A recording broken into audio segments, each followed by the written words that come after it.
Salut chers internautes et bienvenue à notre séquence vidéo Voix du conte, Voix de la sagesse.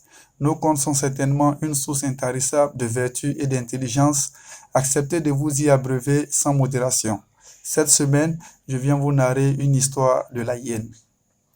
Il était une fois une disette sans précédent qui frappa toute la savane. La pluie s'était absentée du ciel depuis des semaines, depuis des mois. Tous les arbres avaient perdu de leur fraîcheur, l'herbe s'était asséchée et presque toutes les sources d'eau avaient tari.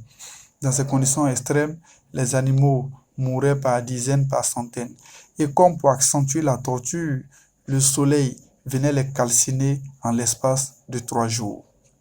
Dans des conditions de chaleur si extrêmes où il fallait tout de même survivre, la hyène décida de partir en chasse. Elle fit des traces de griffes au sol et s'en alla. Et dans ses promenades, elle tomba sur un chevreau qui s'était distraitement éloigné de sa mère. Elle le prit et plutôt que d'en faire une bouchée, elle décida de rentrer chez elle. Sur le chemin du retour, elle rencontra le chacal qui l'interpella et voulut qu'elle lui donne un morceau de ce chevreau, histoire d'apaiser sa faim. Et la hyène lui dit, « Vois-tu, jeune frère chacal, gourmande que je suis, j'aurais fait d'une seule bouchée ce chevreau, mais tu vois là, je suis contraint de le partager en 3. » Pourquoi en 3? Voulut savoir le chacal. En 3, parce que la première partie me servira à payer une dette, la deuxième partie à faire une dette, et la troisième partie, je la jetterai. Pourquoi donc ne pas me donner la troisième partie? Voulut savoir le chacal. Et la hyène de lui dit, je t'ai dit la répartition que je compte faire de ma proie, jeune frère chacal, peut-être faut-il que je te l'explique. La première partie, pour la dette à rembourser, est ce que je ferai pour mes parents. Ils sont à la maison en ce moment, ils sont vieux. Ils m'ont nourri alors que j'étais petit, alors que je ne pouvais pas aller à la chasse. Ils sont aujourd'hui vieux et c'est à moi de les nourrir. La part que je leur donne est la dette que je rembourse. J'ai également des petits à la maison. Ils sont tout petits et ne peuvent pas aller à la chasse. Il est de mon devoir de les nourrir et de prendre soin d'eux, de sorte à ce que quand je serai vieux, ils puissent me rembourser cette dette. Donc la deuxième partie est la dette que je leur fais. Et la troisième partie de ma proie est la part que je réserve pour ma femme.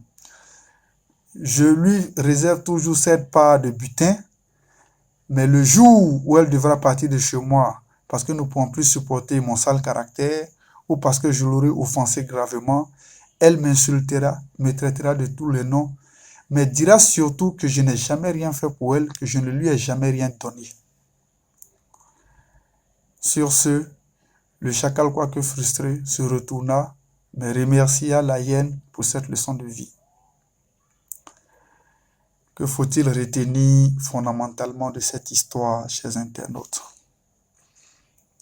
C'est que dans la répartition de nos avoirs, il ne faut jamais, absolument jamais oublier nos ascendants, nos descendants et nos épouses, même si celles-ci nous diront un jour, tu ne m'as jamais rien donné, tu ne m'as jamais donné 5 francs. Ainsi va la vie. Si vous avez aimé, si vous avez apprécié, likez, partagez, commentez, surtout abonnez-vous. Et avant de nous quitter, retenez ceci, qui est une leçon de nos sages, celui qui fait des provisions n'est jamais emmerdé. C'était Dr Koné pour Voix du conte, Voix de la sagesse. Bye, à nous revoir la semaine prochaine.